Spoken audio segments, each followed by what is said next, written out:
Queridos amigos, sejam bem-vindos ao canal Videira Espírita.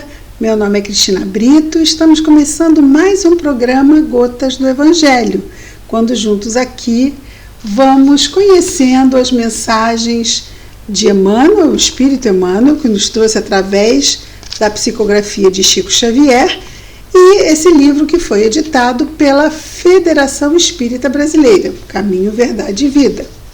Hoje vamos ver a mensagem de número 16, mas antes vamos lembrar, se puderem, curtam o canal, se inscrevam, compartilhem. Todas essas são ações que ajudam ao YouTube a aumentar o alcance dos vídeos do canal, chegando a mais pessoas. Bem, eu prefiro não ficar cortando, porque é como se estivéssemos conversando aqui juntos. Fica mais natural, eu acho. Depois me deem a opinião de vocês. Senão fica tudo muito certinho. E a gente erra, né? Às vezes a gente erra, a gente engasga, né? A gente não enxerga direito. Aí olha de novo, corrige. Bem, vamos então à nossa mensagem 16, que hoje tem o título de Endireitai os Caminhos.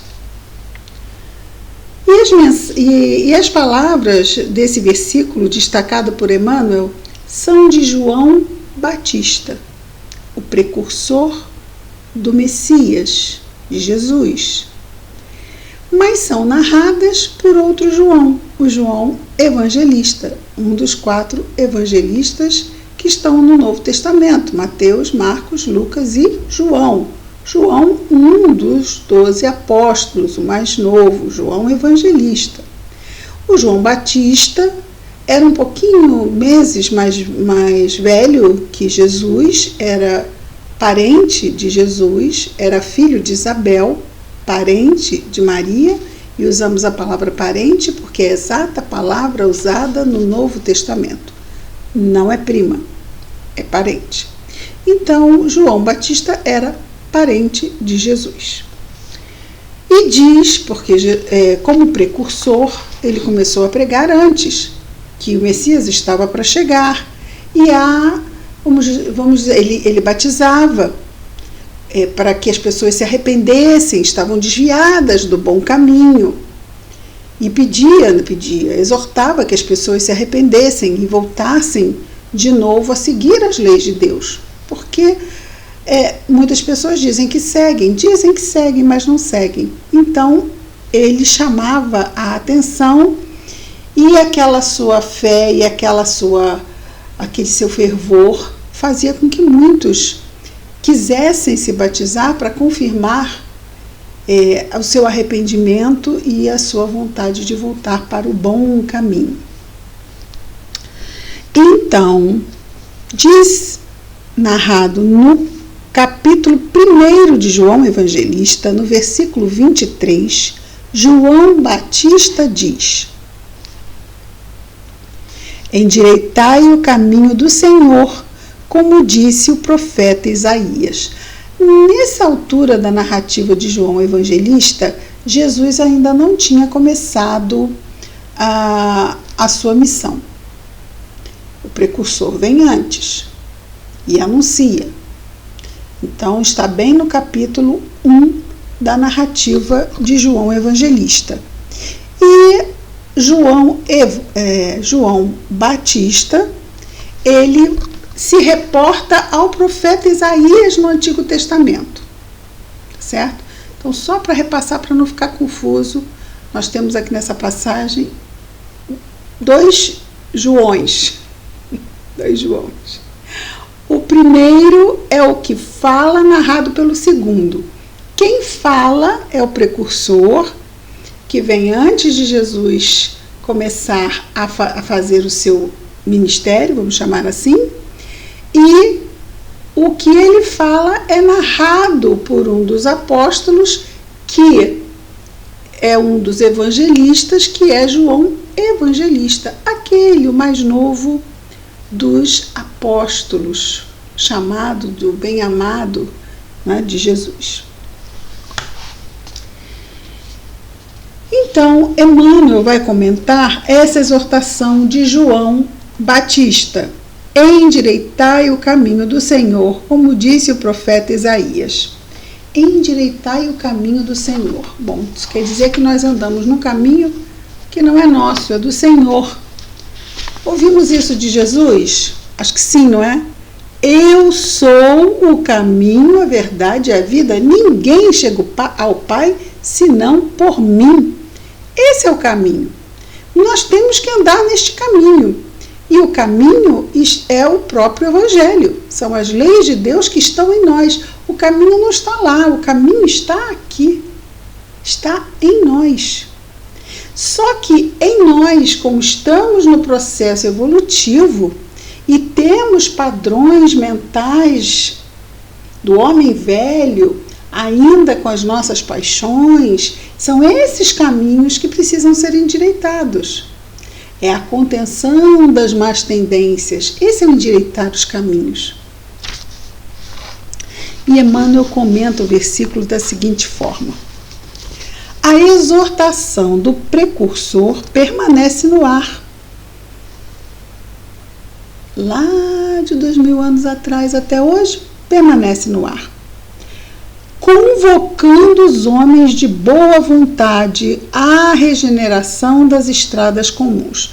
Então, essa exortação é para todo mundo? Não. Essa exortação, ela vai funcionar como uma convocação, mas apenas para aqueles que tiverem boa vontade em trabalhar esse aprendizado, em trabalhar essa construção do homem novo em si mesmos, em nós mesmos. Vamos colocar nós mesmos, vamos nos incluir nisto, não é?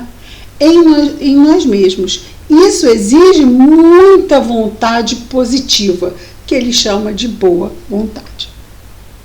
E ele continua: em todos os tempos, observamos criaturas que se candidatam à fé, que anseiam pelos benefícios do Cristo. Muito bem, então ele está colocando aqui fé como aquela posição em que nós nos estendemos os braços para receber. Mas não é bem isso, não é? Isso é apenas uma parte do sistema, vamos colocar assim. Clamam, diz ele, pela sua paz, pela presença divina.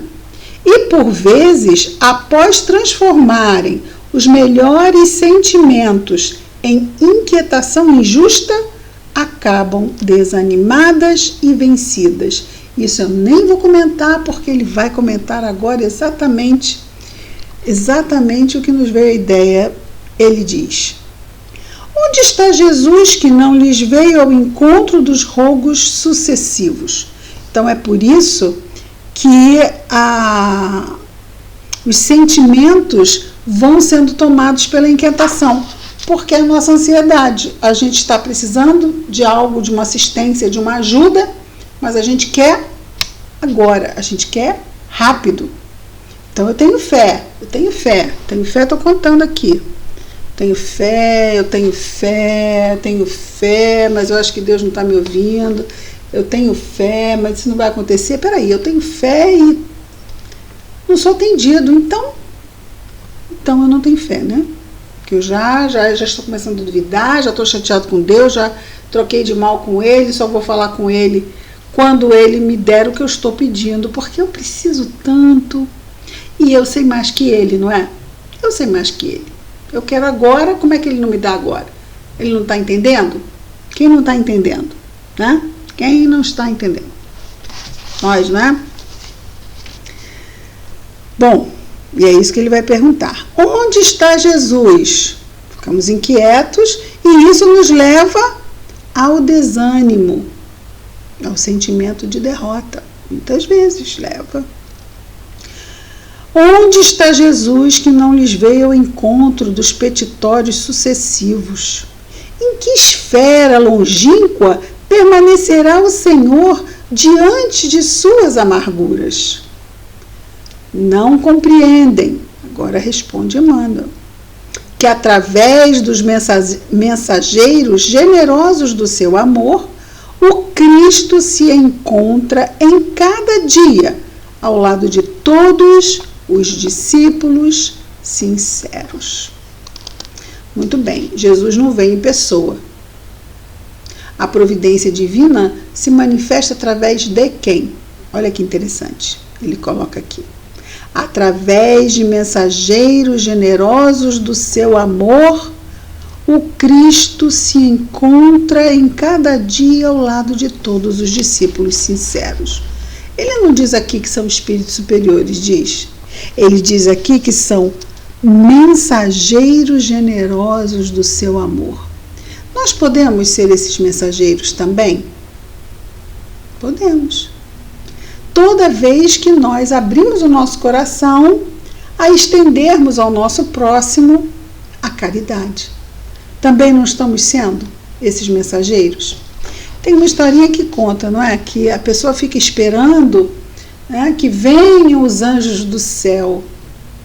E aí vem o bombeiro, aí vem a equipe de socorro e ele diz, não, Deus vai mandar. E ele acaba morrendo e cobra de Deus que ele não mandou, né, a ajuda divina. E ele fala assim, mas eu mandei a equipe de socorro, eu mandei os bombeiros.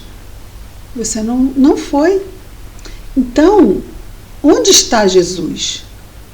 Jesus está ao nosso lado quando nos permitimos enxergá-lo. Porque o tempo todo nós somos amparados. Nós não chegamos aqui e somos largados, senão nós não conseguiríamos.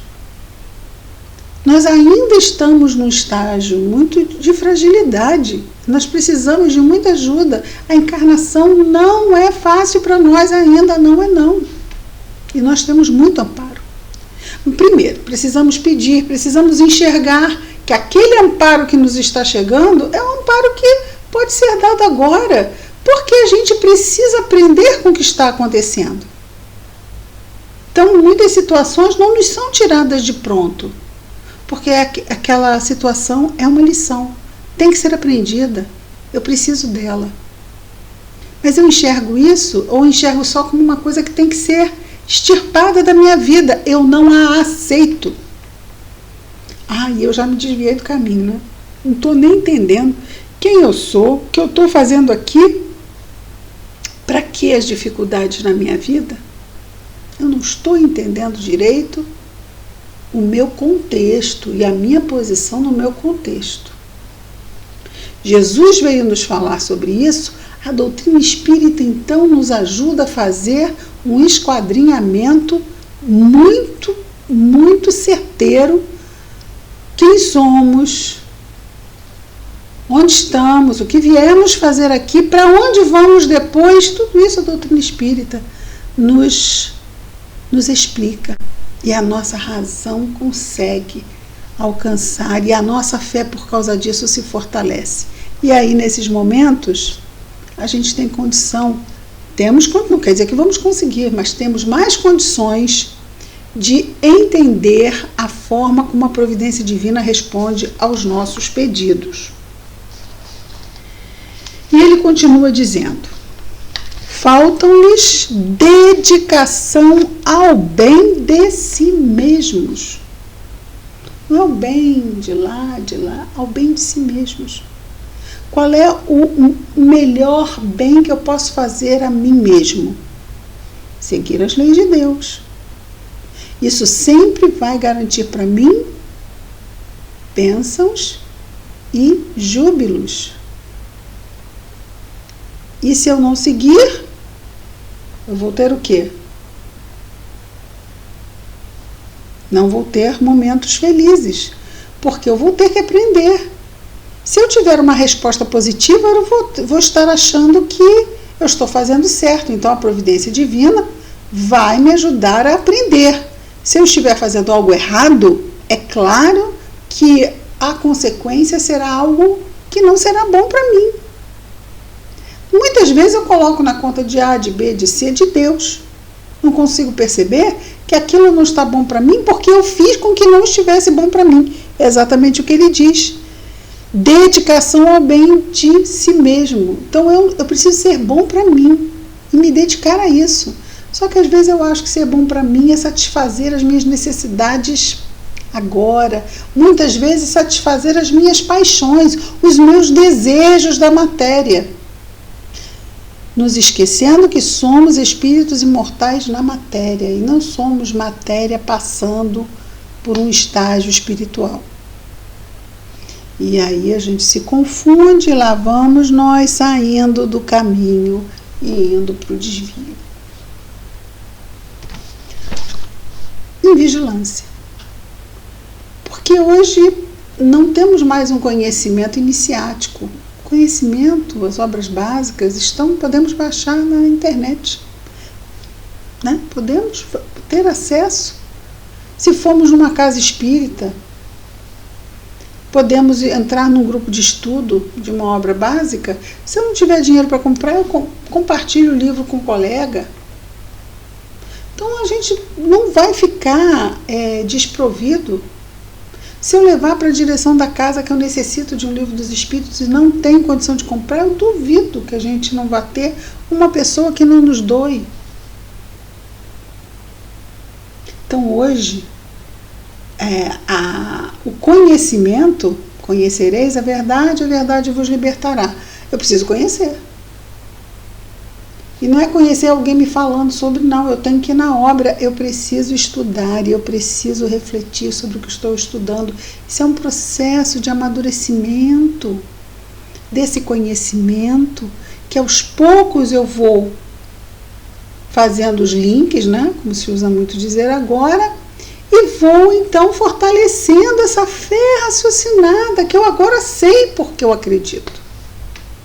Eu não sou obrigada, não é um dogma, é porque tem que ser. Não, eu entendo.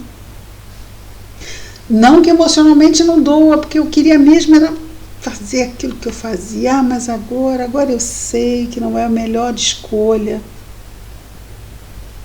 Por isso tem muita gente que prefere ficar na ignorância. Porque saber nos traz uma responsabilidade. Mas você sabia, fez por quê? Porque o ignorante ainda pode alegar ignorância. Só que no século XXI, alegar ignorância lá para a espiritualidade depois é muita cara de pau. É muita cara de pau alegar ignorância. Porque nós temos bibliotecas públicas, nós temos bibliotecas nas casas espíritas que emprestam os livros e renova, a gente pode ficar anos lendo um livro, é só ir ficar renovando de mês em mês. Então, a ignorância hoje em dia não é desculpa. Vamos lembrar do tempo, antes de Gutenberg, que os livros eram todos escritos à mão. Bom, aí realmente era difícil chegar e poder estudar das obras. Século XXI, muita facilidade nós temos. Mas ninguém vai substituir a nossa ação lá no estudo, não é? Ninguém. E ele continua dizendo sobre as pessoas que faltam com a dedicação ao bem de si mesmos. De vez em quando a gente também resvala nisso, não é? Exatamente, porque aqui não tem nenhum espírito redimido e iluminado. Estamos todos ainda na construção desse homem novo, desse homem de bem. Ele diz: correm ao encalço do Mestre Divino, desatentos ao conselho de João, endireitai os caminhos. Então a gente simplesmente quer ser socorrido, mas espera aí. Aquela questão, me dá o peixe. Olha só, toma a vara, vai lá, vai pescar. Não. Né? Temos que construir um mérito. É só assim que a gente vai realmente evoluir, por mérito. E ele vai seguindo dizendo: para que alguém sinta a influência santificadora do Cristo, é preciso retificar a estrada em que tem vivido. Muitos choram em veredas do crime, lamentam-se nos resvaladouros do erro sistemático, invocam o céu sem o desapego às paixões. Paixões avassaladoras. no campo material.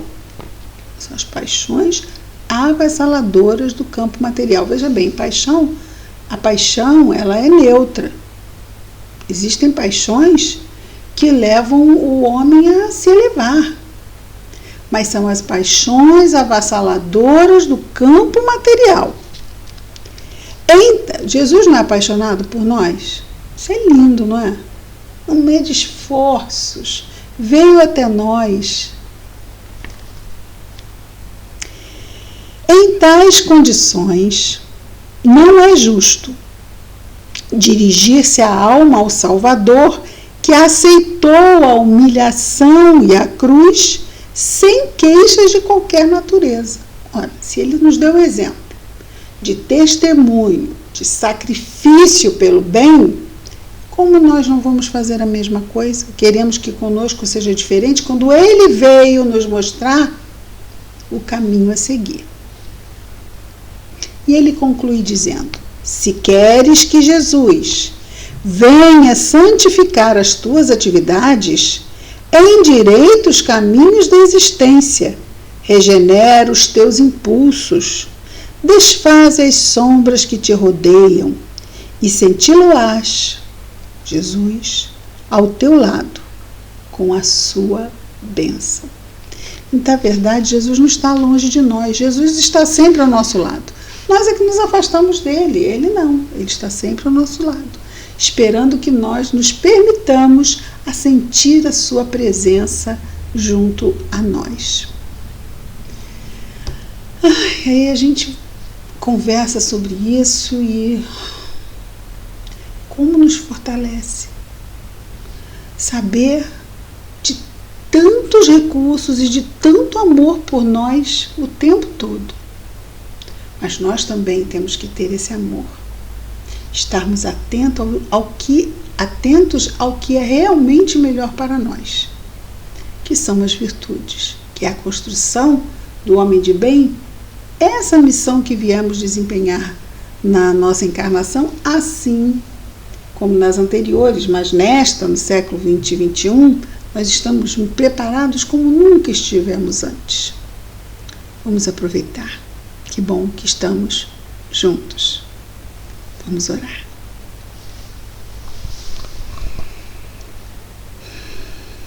Querido Jesus, Mestre amado, mais uma vez, Jesus, nos dirigimos a Ti, com o nosso coração repleto de gratidão por tantas bênçãos, Senhor, que recebemos de Ti. Há tantos e tantos e tantos e tantos séculos. Hoje, Senhor, com a graça de Deus, mais conscientes dessas bênçãos, que muitas vezes chegam até nós como desafios. Sofremos com essas bênçãos como se dores fossem, porque é assim que elas são no momento que passa. Os seus frutos virão apenas se as vivermos bem. Portanto, te pedimos, Senhor, nos ajuda a perceber os desafios que nos chegam, nos ajuda, Senhor, a nos lembrarmos da prece, a fim de que essas situações possam ser parte da construção da nossa escada para chegar até Ti, Senhor. Na esfera em que habitas, e sabemos que isso levará um tempo sem conta, mas a cada pequenino passo que damos, Senhor, como o nosso coração se enche de alegria. Obrigado, Senhor, pelos corações queridos que colocas ao nosso lado. E falamos em especial dos encarnados mesmo. Estamos juntos, abraçando juntos esse momento que passamos tão difícil, mas vamos passar por ele, Senhor, porque Tu estás conosco. Obrigado, Senhor Jesus, que a Tua paz, que ainda não é a paz deste mundo, fique em nossos corações, Senhor, e entre os nossos corações sempre te pedimos. Graças a Deus.